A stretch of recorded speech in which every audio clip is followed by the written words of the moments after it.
I was a GP in Rothbury for 37 years, and then Alexander, my son, and I opened this community hospital in 2007. It was a great day and a great honour to be asked to do this, and it was as a result of a huge amount of work to get this far. And then, in 2016, just 9 years after it was opened, we found that the beds in our local hospital had been closed. This had been done by the Clinical Commissioning Group, the CCG, of whom we'll be hearing a lot more during this short film.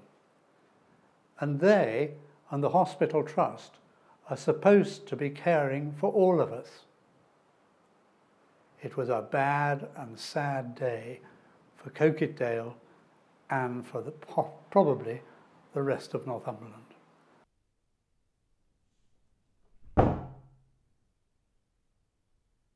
People around here didn't understand what happened. The community hospital beds just seemed to disappear overnight. We didn't know what to think. Some patients were just removed and taken to other hospitals, and so were the nurses.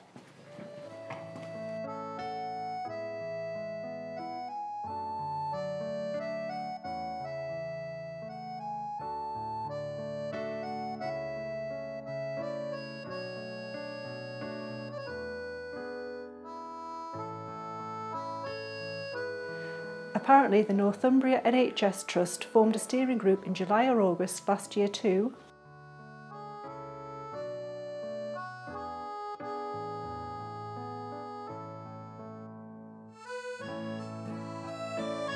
And the beds were closed here within a few weeks. And you know, it's odd that the steering group was made up from top bosses in the CCG and the Trust, all to try and save, even using their own unproven figures, about 1/1000th of their annual budget.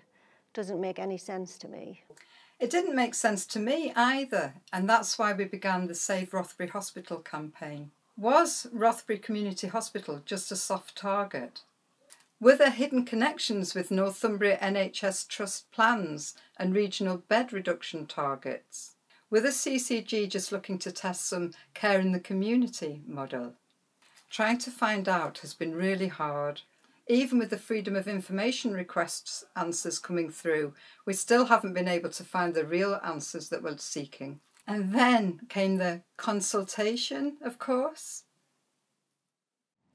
As it turned out, the CCG didn't really want to consult at all. They provided 5 options in their document and told us option 5 was the one they were going to proceed with. Consultation? I don't think so. Oh, and by the way, option 5 means the permanent closure of the beds. And this thing called a health and wellbeing centre? What's that then? Nobody knows, and that includes the CCG and the NHS Trust. My father, Len Gregory, was born and bred in Rothbury, and he received end-of-life care at Rothbury Hospital. Before this, Dad spent 6 weeks of his life in the Newcastle hospitals when he was admitted just before Christmas with a severe infection.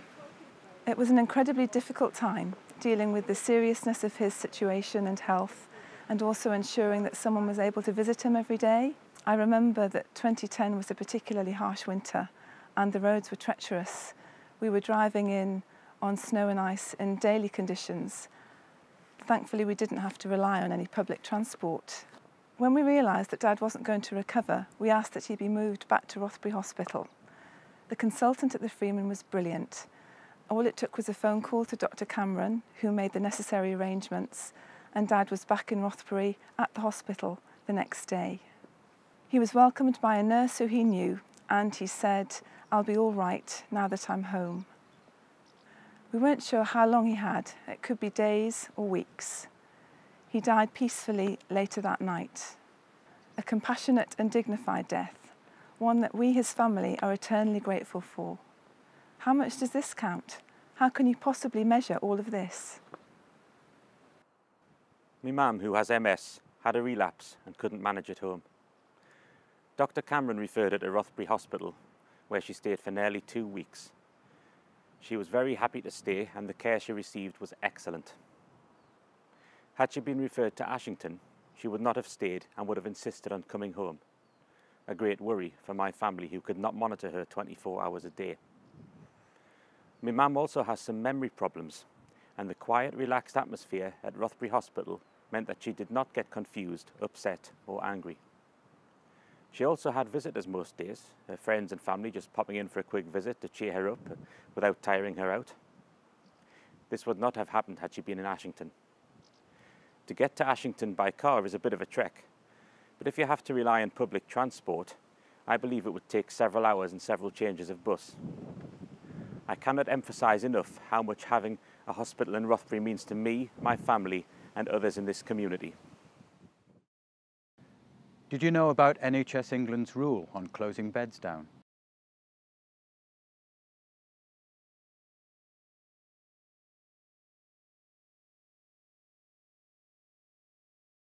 Here's what Dr. Alistair Blair and the CCG thought about that rule.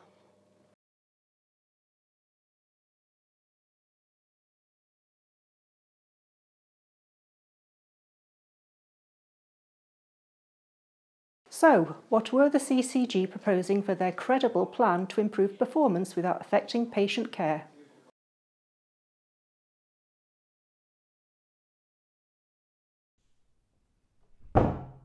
Credible? Credible? Credible? Credible? Credible? Utterly incredible. And totally unacceptable.